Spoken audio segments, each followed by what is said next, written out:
Let's talk about boosting ambulance services in Nigeria and the kind of technology to equip them. Now, the data is a bit scarce, so we should point this out. But according to the World Health Organization, AFP, as far as scarcity, Lagos has about 1 per 200,000 people as far as ambulances are concerned. So that's like, 100 of them to about 20 million. And of course, going further, this actually should be Nigeria, not Lagos, but 0.4 per 100,000. So the numbers are pretty scarce as far as the ambulances are out there. Now, in July of 2024, the federal government inaugurated the National Emergency Medical Treatment Committee, NEMTC. The announcement was made by the Nigeria Coordinating Minister of Health and Social Welfare, Professor Mohammed Ali Pate. Now, the NEMTC, chaired by Dr. Ismail Musa Jibrin, is composed of professionals who will oversee efforts to reduce maternal mortality and improve emergency medical response. This is in collaboration with the National Emergency Medical Services and Ambulance System, NEMSAS. Now, Dr. Ismail Musa Jibrin joins us now from our Abuja studio, and we're going to have this conversation with him right now. Doctor, good morning to you. It is great to have you on the show, and thank you so much for joining us.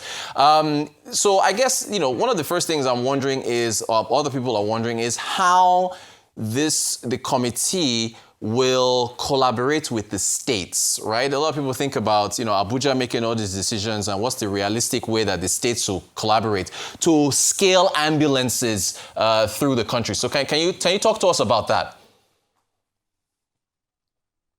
Yeah, thank you, Rotu. So, the structure with which the National Emergency Medical Treatment Committee is working on is not a top-bottom kind of approach, but a bottom-up approach. While the NEMTC is at the national level, it sets up the standards and also creates the avenue, the environment necessary for states and even private sectors to plug in so that we can be able to expand the access and provide ambulances across the country.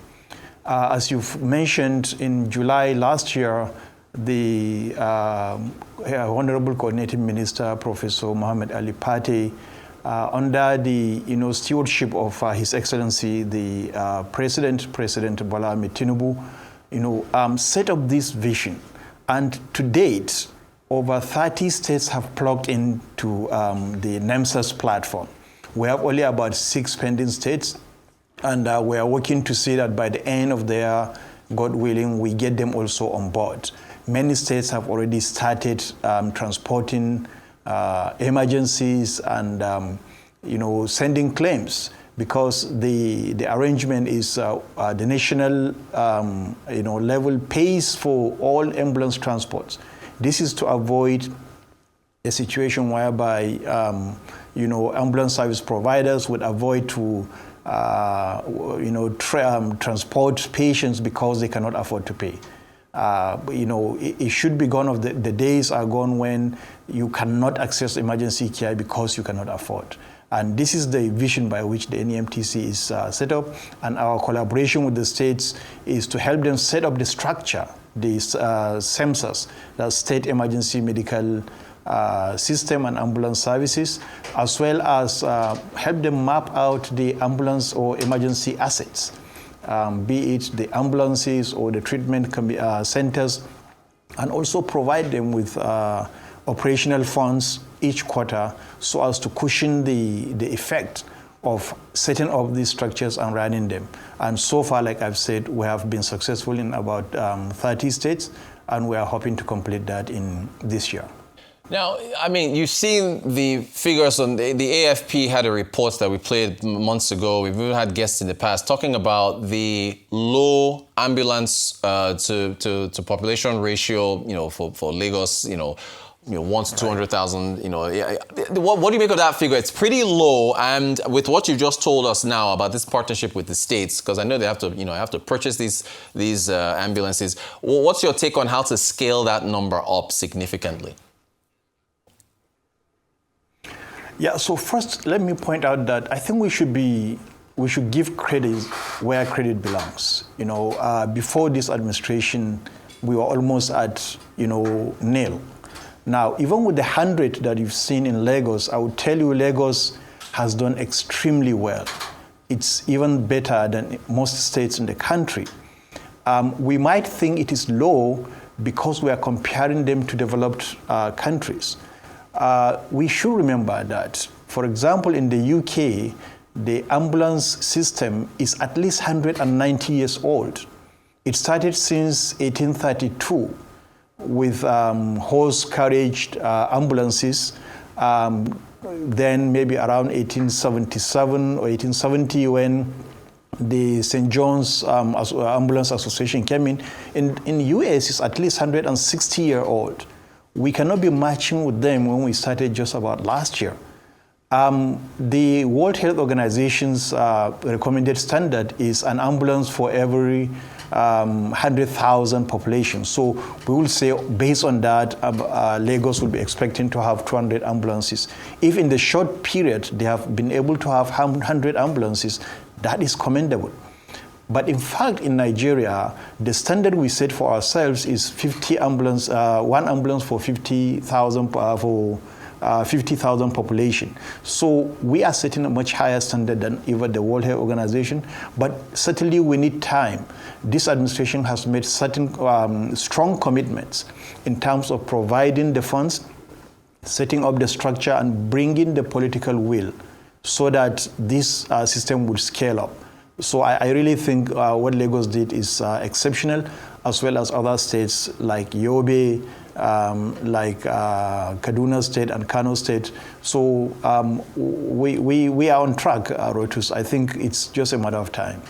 Now, can you talk to us? That is encouraging, and you are right to give Lagos, Yobe, and other states their flowers for at least making an effort here. So that is well said. I mean, this is our Eye on Tech. We cover technology a lot on Fridays. Can you speak to the quest to equip these ambulances with the latest technology so they can provide the best possible treatment, I guess, before they get to a hospital? How you're working on that? Yes, thank you. So I think the advantage we have is the head start. We are not going back to the horse-driven carriages of the past. We are in the 21st century era, and our ambulances should be set up in that sense. One of the things that we are working on with the support of the Honorable Coordinating Minister is to be able to provide state-of-the-art tracking devices on all of our ambulances. Just do remember that in most of Nigeria, we do not have street names, we do not have street numbers. So if an accident should happen or an emergency should happen in a rural location, it is very difficult for you to get a street address to go to. You depend so much on the technology to trace the call and to get to that site on time. So the tracking devices would help both ambulances to reach at their destinations, but also it helps us here to track to see that activities are truly happening.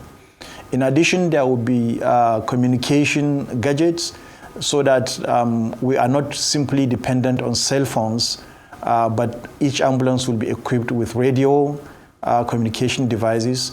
And these same devices would also be present in the emergency treatment rooms so that there would be two-way communications between the ambulances and the doctors in the emergency room, not only to give them heads up of the case coming, but also to receive guidance on how to manage those cases.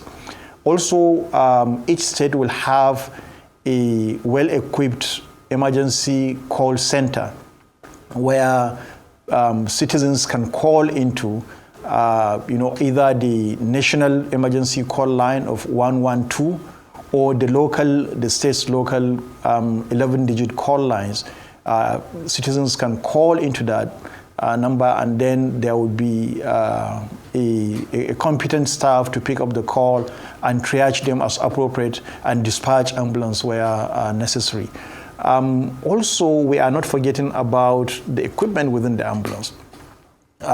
We have a standard of what we expect our ambulances should contain. right from resuscitative equipments like ICDs, like defibrillators, like pacemakers, pacing devices, intubation devices, as well as consumables, the standard medical consumables that every ambulance should have. And finally, in the technology side, we are also expecting that those ambulances should be able to have devices to document whatever clinical care they have provided to the patients, so that this can be uploaded into our servers, and we can be able to track it for claims processing, claims payment, data-driven decision-making, and the rest. Professor, this is my final question to you, and I will be butchered if I don't ask you this question. Lagos State has traffic. You know, a lot of other cities where you are in Abuja, there's also traffic, and there's issues with these ambulances trying to get through traffic to get to the hospitals. Can you briefly tell us your thoughts? Is it regulation? What needs to happen to try to improve that? Yes, that's a very good question, Rotus. In every country that is having an ambulance service, there is a law. There is a emergency medical traffic law, and this is required in this country. Precedence should be given to ambulances that come up with sirens in terms of giving way for traffics so that they can cross safely to reach their destination, either hospital or a sick person that needs their help in time. In addition, to be able to enforce this, Nigeria should, and I'm calling on the legislatures to actually enact a law and set up a self-standing agency. Currently, there is no emergency medical service agency in the country that should oversee this. The NEMTC is a committee set up by the National Health Act of 2014 and does not have all the regulatory and enforcement mandates like an agency should have. This will pave a way to advocate for such laws and also to enforce that laws. Additionally, emergency medical service is far beyond just ambulances. We need EMT, emergency medical technicians. We need establishments that will complement the effort. And these are all that what would be needed in the legislation. Finally, Rotus, what Lagos specifically did in providing what they call bike ambulances is really exceptional and very good, because that helps to beat the traffic. What you need at the site of emergency, first, is not the ambulance, it's the medical personnel as well as their kit. And these bike ambulances can be able to transport the medical personnel and their life-saving kit to the site within short period, despite the traffic. When they reach, they can be able to provide first-level care and also assess if the patient requires vehicular ambulance. They can summon that, and they will have the time to wait even if there is a traffic problem. But the hope is we can be able to solve this traffic problem with strong legislation as well as a standing agency that can be able to enforce it and oversee the emergency medical services in the country. Fantastic conversation. We'll have to have you back to follow up on this. Dr. Ismail Jibrin, Chair of the National Emergency Treatment Committee, NEMTC. Thank you so much for your time. We appreciate you talking to us about this very important matter in the healthcare sector.